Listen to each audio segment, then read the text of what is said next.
रहीम। अस्सलाम वालेकुम स्टूडेंट्स, कैसे हैं आप लोग। उम्मीद है कि आप लोग खैरियत से होंगे। स्टार्ट करते हैं आज का टॉपिक। एक्सरसाइज वही हमारी 1.3 class 10th science group question number 12। ये है जी हमारा question 4 2 raised to power 2x + 1 9 2 raised to power x + 1 = 0। अच्छा बच्चों, क्वेश्चन देख के आप लोगों को थोड़ा सा चेंज लगा होगा क्वेश्चन कि ये ऐसा क्वेश्चन है, इसको हमने इस एक्सरसाइज में इससे पहले नहीं किया। तो ये कौन सी फॉर्म है, ये टाइप 4 है जिसमें एक्सपोनेंशियल इक्वेशन है। ये क्या है, टाइप 4, जिसमें हमने हमारा क्वेश्चन जो है इन एक्सपोनेंशियल इक्वेशन की फॉर्म में है। तो एक्सपोनेंशियल इक्वेशन कौन सी होती है, एक्सपोनेंशियल इक्वेशन वेरिएबल अगर इन एक्सपोनेंट, यानी वेरिएबल क्या है, पावर की फॉर्म में है। अब इस इक्वेशन को सॉल्व करने के लिए हमारी मेथोडोलॉजी थोड़ी सी चेंज हो जाएगी। अब हम क्या करेंगे कि एक्सपोनेंट वाली टर्म को किसी और वेरिएबल के इक्वल हम रख के फिर इसका सोल्यूशन फाइंड आउट करेंगे। पहले हम क्या करते थे कि उसको हम लोग किसी और वेरिएबल के इक्वल रख के फिर हम उसको स्टैंडर्ड इक्वेशन में कन्वर्ट कर लेते थे, फिर सॉल्व करते थे। अब भी ऐसा ही करेंगे, लेकिन थोड़ा सा हमारा जो एक्सपोनेंशियल टर्म है इसको स्प्लिट करेंगे। ठीक है, इसको सिंपल फॉर्म में लेके आएंगे। ये हमने छोटी क्लासेस में रूल पढ़े हुए हैं ना, ये वाले कि एक्सपोनेंशियल के रूल क्या होते हैं, जब बेसिस सेम हो तो उनकी पावर्स ऐड हो जाती हैं। तो यहाँ पर हमारा जो है जो एक्सपोनेंट है वो सम की फॉर्म में होगा, मतलब कि कुछ टर्म्स ऐसी होंगी उसमें जिनमें एक्सपोनेंट जो है वो सम हुआ होगा। तो फिर हम इसको स्प्लिट करके सिंपल फॉर्म में करके फिर उस स्प्लिट वाली फॉर्म में जो छोटी टर्म होगी उसको किसी और वेरिएबल के इक्वल रखेंगे और वहाँ से हम क्या फाइंड आउट करेंगे, सोल्यूशन फाइंड आउट करेंगे। तो चलते हैं अपने क्वेश्चन की तरफ। ये है हमारा question 4 2 raised to power 2x + 1, ये पावर में है +1 माइनस 9.2 पॉइंट सॉरी नहीं 9 × 2 raised to power x + 1 = 0। अब ये देखें, ये क्या है, इधर एक्सपोनेंट की फॉर्म में है, तो हम इसको सिंप्लीफाई कर सकते हैं ना। 4 2 लिख लेते हैं अलग, और इसको हम 2 अलग कर लेते हैं, यानी 1 को अलग कर लेते हैं। तो इधर भी ऐसे हो जाएगा 9 × 2 raised to power x + 1 = 0। अब ये देखें, ये जो है थोड़ा सा सिंपल फॉर्म में आ गया हुआ है। तो अब इस 2 को उठा के हम इधर ले आते हैं, 4 × 2 अलग कर लेते हैं, और 2 की पावर x - 9 2 की पावर x + 1 = 0 हो गया। ठीक है, अब ये क्या बन जाएगा, 8 2 की पावर 2x, सॉरी इधर साथ में 2x आ रहा है, ठीक है, -9 2 raised to power x + 1 = 0। अब हम सिंप्लीफिकेशन करने के लिए इस 2x को इक्वल करेंगे y के। ठीक है, late 2x = y।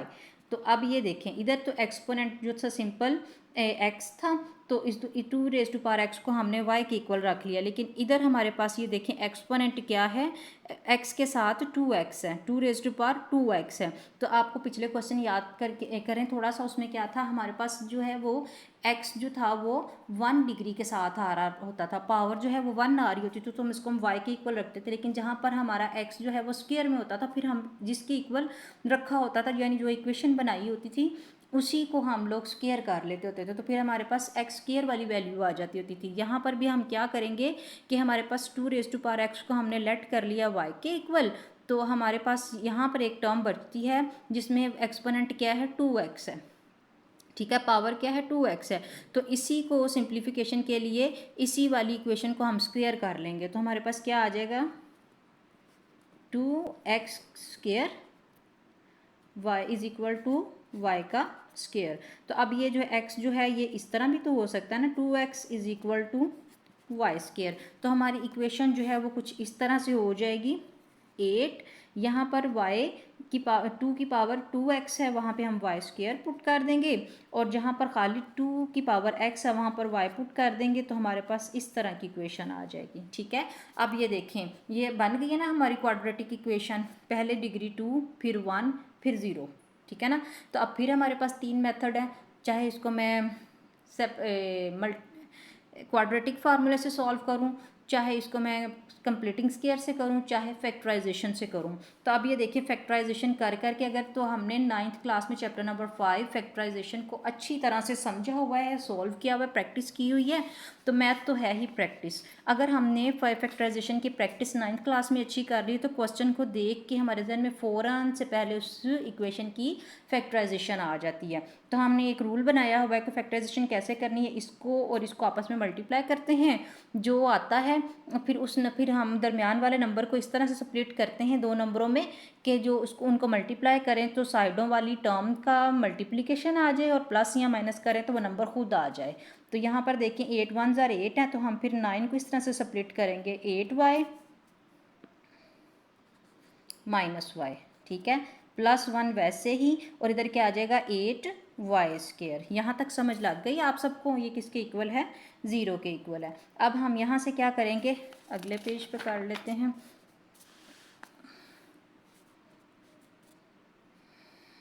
8y² minus 8y minus Y +1 = 0। अब इसकी हम करेंगे पेयरिंग करेंगे, यहाँ से हम ले लेते हैं 8y कॉमन, तो हमारे पास क्या आ जाएगा y -1। अब ये एक पेयर हमारे पास बच रहा है तो हम यहाँ से -1 कॉमन ले लेंगे ताकि हमारा ब्रैकेट के अंदर माइनस आ जाए। तो y -1 = 0, माइनस माइनस फिर प्लस ही आ जाएगा। तो देखें फैक्टराइजेशन का जो एक रूल है कि ब्रैकेट के अंदर जो चीज़ें हैं वो टर्म्स जो हैं वो सेम ही बने, तो हमारी फैक्टराइजेशन क्या हो गई है, ठीक हो गई है। अब हम क्या करते हैं 8y -1 को अलग से पेयर में लिख लेते हैं और इन दोनों में से एक बार इसको लिख लेते हैं = 0। इसका क्या मतलब हुआ 8y -1 = 0 है और y -1 = 0 है। अब यहाँ पर हमारे पास y की दो वैल्यूज़ आ जाएंगी, 8y = 1 हो जाएगा और यहाँ पर y = 1 आ जाएगा, ठीक है। अब हमें तो सिर्फ y चाहिए, तो हम क्या करेंगे y को इधर ही रहने देंगे, 8 को दूसरी तरफ डिवाइड कर लेंगे, ठीक है। अब इसको हम 8 को वो कर लेते हैं, एलसीएम ले लेते हैं इसका, तो वो आपको पता क्या होता है 2 2 4 8, 2 2 4 और 2 1 2। तो ये क्या बन गई y³ यानी y2³ 2 × 2 × 2, ठीक है। तो ये किसके बराबर आ रहा है, y के बराबर आ रहा है। तो हमारा y क्या बन जाएगा, y = 1/2⁻3। ये हमने क्या एक्सपोनेंट का रूल लगा लिया है, इसकी भी पावर 1, इसकी भी पावर 1, इसकी भी पावर 1। ये बेस है, ये भी बेस है, ये भी बेस है। ये क्या होती हैं, बेस होती हैं, इसको हम पावर या एक्सपोनेंट कहते हैं। अगर बेसिस सेम हों और मल्टीप्लाई हो रहे हों नंबर्स, तो फिर हम क्या करते हैं पावर्स को ऐड कर लेते। तो यहाँ पर भी मैंने यही किया है, 1 2 3 इसको मैंने यूँ लिख दिया, ठीक है। और इधर से सिंपल y किसके बराबर आ रहा था, 1 के बराबर आ रहा था, लेकिन हमारा क्वेश्चन तो x की टर्म में, x की फॉर्म में है। तो हम इसको कन्वर्ट कर लेते हैं अपने क्वेश्चन में, जहाँ जहाँ पर हमने क्या लेट किया हुआ था 2⁻x = y, हमने ये लेट किया था ना। अब जहाँ जहाँ पर y है वहाँ पर एक बार हम ये लिखेंगे और एक बार ये लिखेंगे और हमारे पास x की वैल्यूज़ आ जाएंगी। तो पहले हम लिखते हैं 2x = 1/2⁻3, ठीक है। और दूसरी तरफ हम क्या लिख लेते हैं 2x = 1। पहले ये छोटे वाले को सॉल्व कर लेते हैं। बच्चों आपको याद होगा हमने ये पढ़ा हुआ अर्ली क्लासेस में कि जिस नंबर की पावर 0 हो वो 1 होता है, ठीक है। तो हम इसकी जगह हमने क्या करनी है, बेसिस सेम करनी है। असल में हमने क्या लगाना है, एक्सपोनेंट का रूल लगाना है यहाँ पर, उसको यूज़ करते हुए हमने फर्दर सिंप्लीफिकेशन करनी है। तो अपने क्वेश्चन को हम लोग उसी टाइप में कन्वर्ट कर लेंगे। तो 2⁻x = 2 की पावर 0, क्योंकि 2 की पावर 0 किसके बराबर है, 1 की बराबर है ना। तो हम इस तरह लिख सकते हैं ना। अब आपको पता है एक्सपोनेंट का रूल क्या है कि अब बेसिस सेम हो तो पावर्स भी सेम होती हैं। तो फिर हम कह सकते हैं ना x = 0, x की एक रूट ये आ गई। अब चलते हैं इस साइड पे, इधर थोड़ी सी सिंप्लीफिकेशन करनी पड़ेगी। अब ये देखें ये क्या है 1/3 क्या है, प्लस का है। तो जब इसको ऊपर उठा कर ले जाती हूँ तो ये क्या हो जाता है 2⁻x = 2⁻−3। अब यहाँ पर भी वही बात, बेसिस सेम तो पावर्स भी आपस में सेम हो जाएंगी।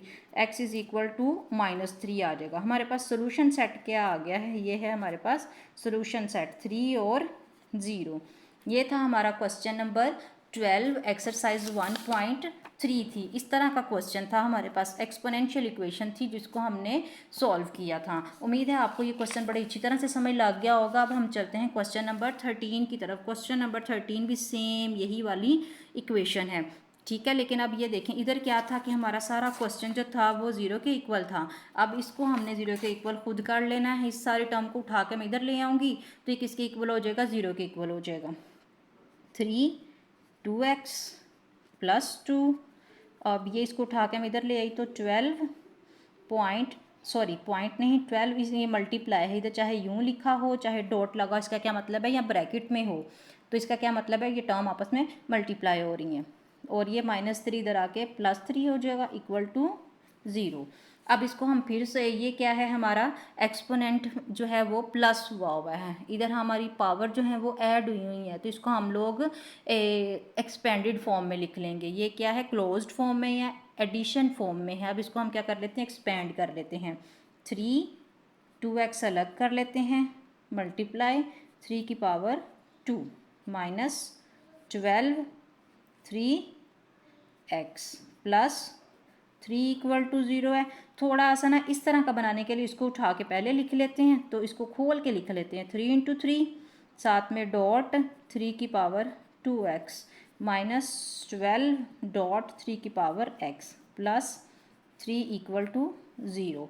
अब ये क्या है, 3 × 3 9, 3 2x -12, इधर डॉट लगा लेते हैं ताकि पता चले कि ये 93 नहीं है, 9 × 3 पावर 2x है।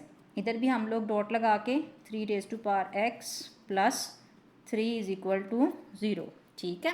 अब हम फिर सेम प्रोसेस करेंगे। अब ये देखें, ये 3x है, ये 3 पावर 2x है, तो हम इसको ले लेते हैं किसके इक्वल, y के equal. Let 3x equal to y, तो इसके लिए भी तो कुछ होना चाहिए ना, इसको किसके इक्वल रखें, इस इक्वेशन का स्क्वायर कर लेते हैं।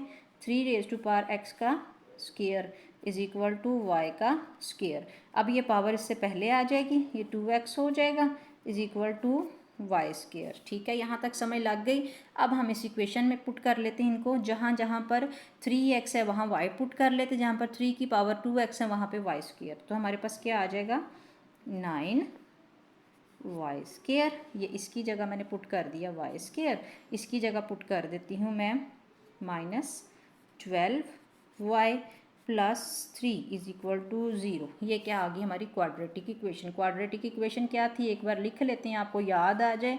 ax² + bx + c equal to 0। देख लें, अब यहाँ पर a 9 है, b 12 है, c 33 है, ठीक है ना।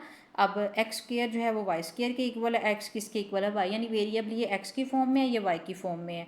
अब इसको हम लोग फैक्टराइजेशन मेथड से सॉल्व करेंगे, तो आप वही रूल इनको और इनको मल्टीप्लाई करेंगे तो क्या आ जाता है 27, ठीक है ना। तो अब हमने 27 को, हमने दो ऐसे नंबर ढूंढने हैं जिसको हम 12 को ऐसे दो नंबरों में स्प्लिट करना है जिनको प्लस या माइनस करें तो 12 आए, मल्टीप्लाई करें तो 27 आए। तो अब हमें पता 27 जो है वो 3 के टेबल में भी आता है और 9 के टेबल में भी आता है।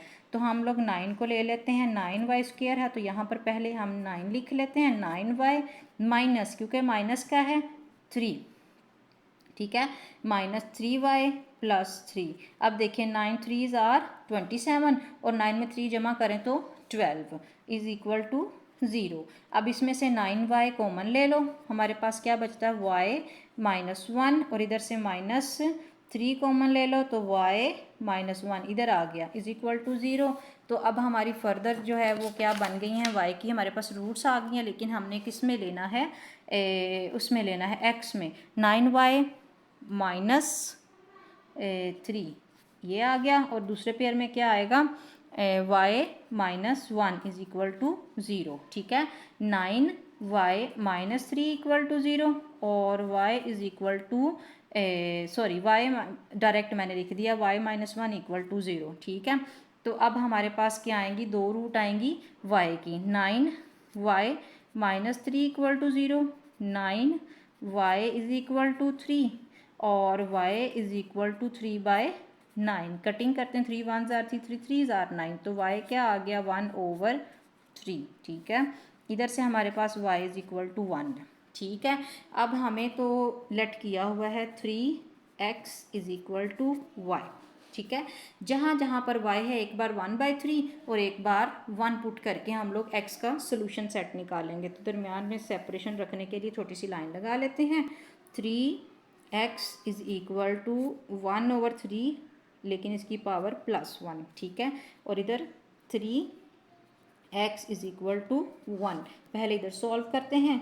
3x is equal to 3 raise to power 0, कहाँ से आया है, यहाँ से। 3 की पावर 0 इज़ इक्वल टू 1, ठीक है ना। तो बेसिस सेम, तो x किसके बराबर आ गया, 0 के बराबर आ गया। यहाँ पर आ जाओ तो सेम जैसे हमने क्वेश्चन नंबर 12 में किया था, इधर भी वही है। 3x इज़ इक्वल टू 3 को ऊपर ले जाएं, एक्सपोनेंट जो है वो -1 में आ जाएगा, यानी पावर जो है वो -1 में आ गई है। तो 3 जो है वो बेसिस हैं और x और -1 क्या है, पावर्स हैं। तो बेसिस सेम तो power same according to exponent rule. तो हम क्या कह सकते हैं, x इज़ इक्वल टू -1, ठीक है। अब हमारे पास सोल्यूशन सेट x का क्या आ गया है, -1 और 0, ठीक है। समय लग गई। ये था क्वेश्चन नंबर 13। क्वेश्चन नंबर 12 और 13 आज के टॉपिक में हमने कवर किया है। एक एक सब स्टेप को हम लोगों ने कंप्लीटली एक्सपेंड करते हुए सॉल्व किया है। उम्मीद है आपको एक एक स्टेप की समझ लग गई होगी और ये वीडियो आपके लिए यूज़फुल साबित होगी। अगर आपको मेरी वीडियो पसंद आई हो तो चैनल को लाइक करें, सब्सक्राइब करें और वीडियो को शेयर करें। जज़ाकल्लाह। मिलते हैं अगले टॉपिक के साथ। अल्लाह हाफिज़।